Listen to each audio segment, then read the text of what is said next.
In this session, I am taking up suicide inhibition or mechanism-based inactivation. Objective of this session is, at the end of the session, the learner should be able to explain suicide inhibition and its applications. What is suicide inhibition? Suicide inhibition is suicide inhibition. We can say it is a specialized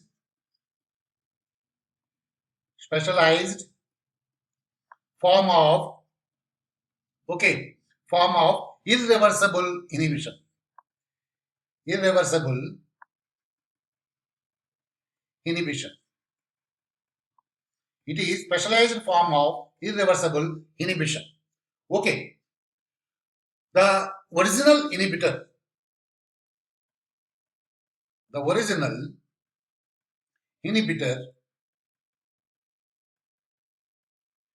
is a structural analog. Structural analog. Okay, it is like a competitive inhibitor.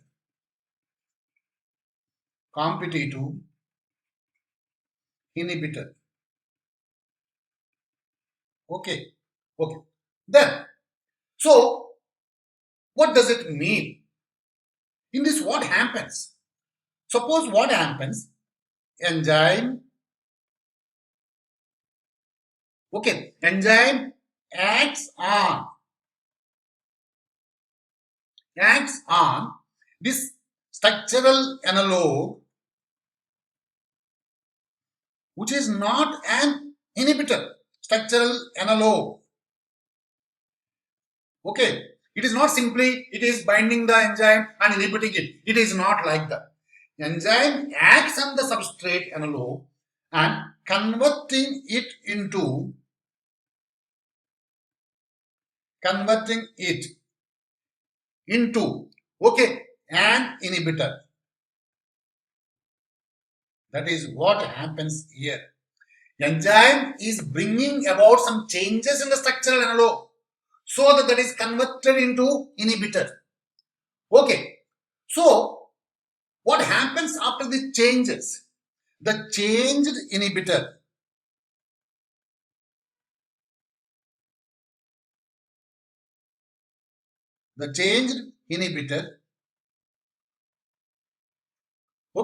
binds irreversibly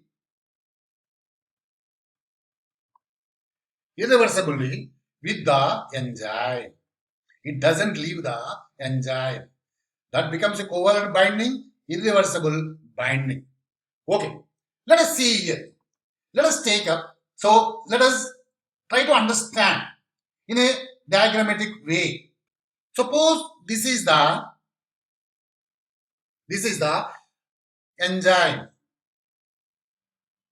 Okay, this is the enzyme. Then here what happens here? We have the substrate.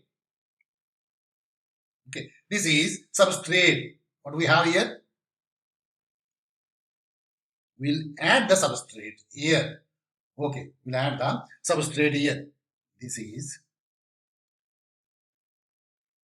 We'll add the substrate here. This is the substrate. This is the substrate. Then what happens? So there is a formation of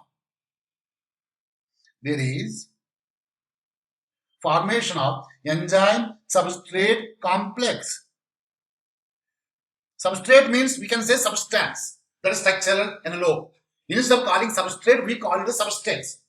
But this is till this time is not acting as an inhibitor. Then what happens next?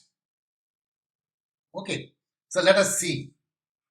This enzyme will be acting on this substance, the structural analog. Okay, then what it does, let us see here. Okay, this is enzyme and converting it into the inhibitor. Okay,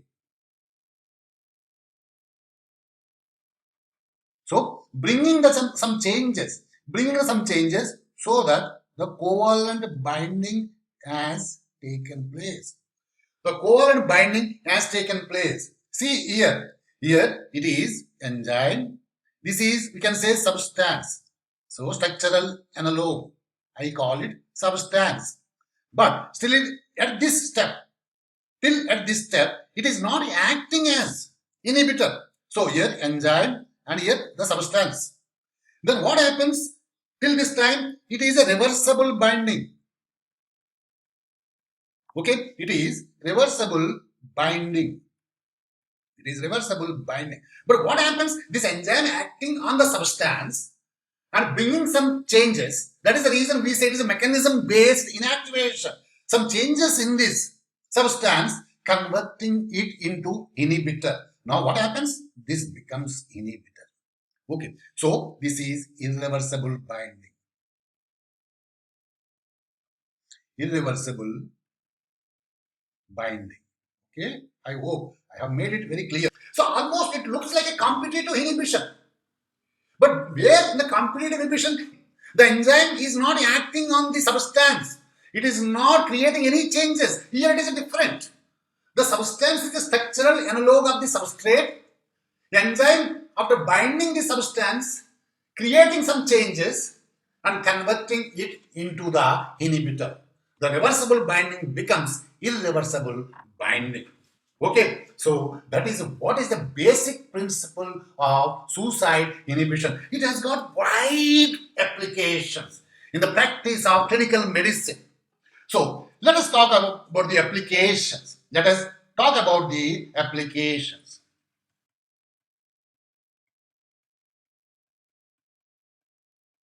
Applications. Okay, then, so we'll take examples. We'll take the examples. The first of many examples we'll take up. The first one is penicillin, an antibiotic. It is an antibiotic. Okay. Enzyme inhibited. Enzyme inhibited is, so glycopeptide transpeptidase.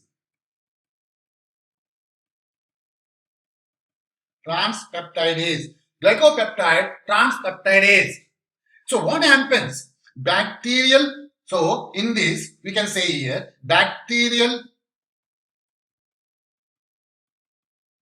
okay, cell wall synthesis is blocked. Synthesis is blocked. Okay, then what happens? Due to that one, fragile inner membrane. Fragile inner membrane. This will burst. Okay, under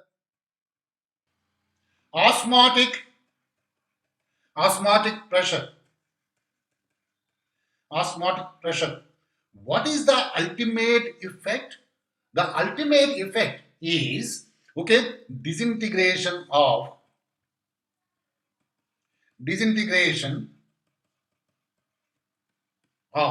okay, bacteria. That is the reason it acts as antibiotic. It acts as antibiotic. Okay, then the next one is aspirin. Aspirin. It is anti-inflammatory.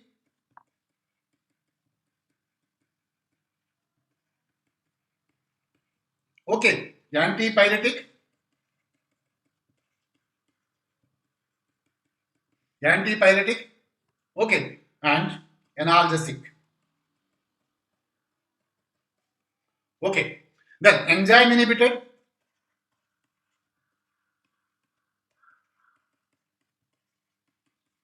Enzyme inhibited is cyclooxygenase. Cyclooxygenase. Third one, disulfiram.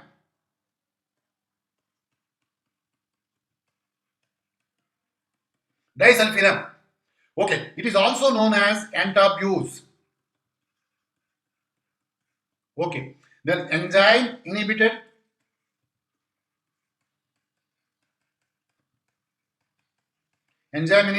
is okay aldehyde dehydrogenase. Aldehyde dehydrogenase.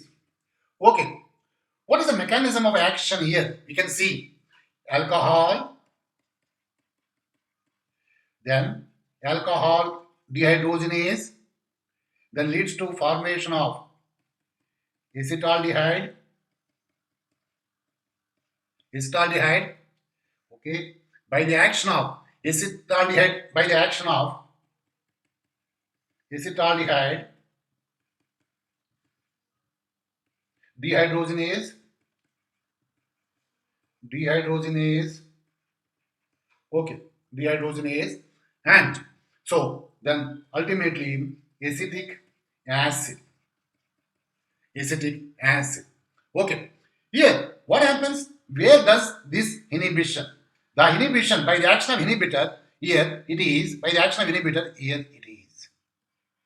Here the inhibitor, okay, disulfiram. It inhibits acetaldehyde dehydrogenase. What are the consequences? Increased acetaldehyde. Increased acetaldehyde. Then it leads to the alcohol avoidance. That is the reason it is also known as antabuse. The fourth one is okay, N dimethyl, okay, propargylamine. Okay, propargylamine. Enzyme inhibited. Enzyme inhibited is okay monoamine oxidase. Monoamine oxidase, important enzyme of aromatic amino acids. Monoamine oxidase. It is used in the treatment. Okay, it is used in the treatment of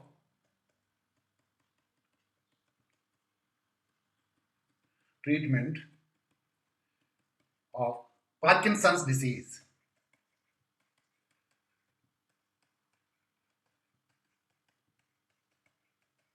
Okay, then the next one, the fifth one is deprenyl. Deprenyl. Okay, enzyme inhibited.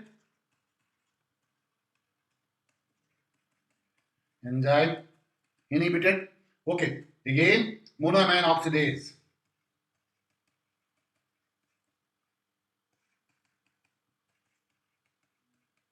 Okay, it is also used in the treatment of Parkinson's disease.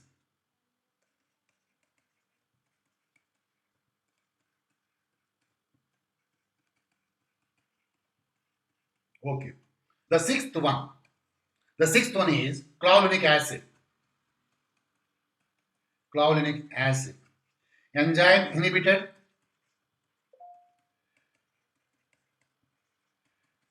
Enzyme inhibited beta lactamase. Beta lactamase. Okay, so what is the mechanism? How it acts? Let us see here. Bacteria contains beta lactamase. Beta lactamase. Okay, what is the role of this beta lactamase? The role of beta lactamase is it cleaves okay lactam ring. It cleaves the lactam ring okay of what? The antibiotic penicillin. Antibiotic penicillin. So what happens? Antibiotic resistance is increased. Resistance is increased. Penicillin will become ineffective. So that is the reason. Once the clavulanic acid is there, this will help to prevent the antibiotic resistance. Okay. The seventh one is allopurinol. Okay. Enzyme inhibited. Enzyme inhibited. Okay. Is xanthine oxidase.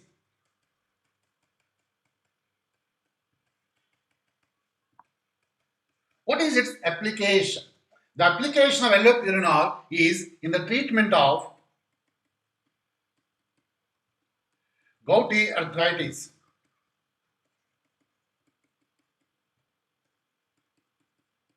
Gouty arthritis. So these are various aspects of suicide inhibition and its applications. In this session, we have discussed about suicide inhibition or mechanism-based inactivation. Let me sum up. Suicide inhibition is specialized form of irreversible inhibition. The inhibitor is structural analog like in competitive inhibition. Okay. Enzyme binds with the structural analog, that is we call it a substance, acts on it, modifies it, and the binding becomes covalent irreversible binding. The inhibitor cannot leave the enzyme. That is the reason it is called suicide inhibition. Okay, then let us see. Here we have the enzyme, here substance. Enzyme substance complex formation has taken place. Till that time the substance doesn't act as inhibitor. It is not covalent binding. The binding is reversible binding. But enzyme acts on the substance, modifies it, converts into inhibitor, that is a covalent binding, irreversible binding. That is the reason it is called suicide inhibition. Applications. So the examples are penicillin, it is an antibiotic. Enzyme inhibitor, glycopeptide transpeptidase. So bacterial cell wall synthesis is blocked. Fragile inner membrane is there that bursts under osmotic pressure. So the consequence is disintegration of bacteria. Disintegration of bacteria.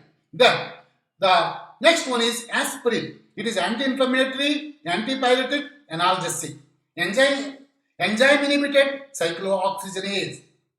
It decreases the synthesis of prostaglandins, prostacyclins, thromboxans. Okay, disulfiram. It is also called antabuse, enzyme inhibited aldehyde dehydrogenase. Let us see the metabolism of alcohol. Alcohol by the alcohol dehydrogenase is acetaldehyde. Okay, this acetaldehyde by the action of acetaldehyde dehydrogenase converts into acetic acid, but disulfiram inhibits this step. So, accumulation of acetaldehyde takes place that leads to the alcohol avoidance. Okay, the fourth one is N-dimethyl propylglyamine, enzyme inhibitor monoamine oxidase. It is used in the treatment of Parkinson's disease. Deprenyl, enzyme inhibitor monoamine oxidase. It is also in the treatment of Parkinson's disease. So clavulanic acid, okay, it is in combination with the antibiotic.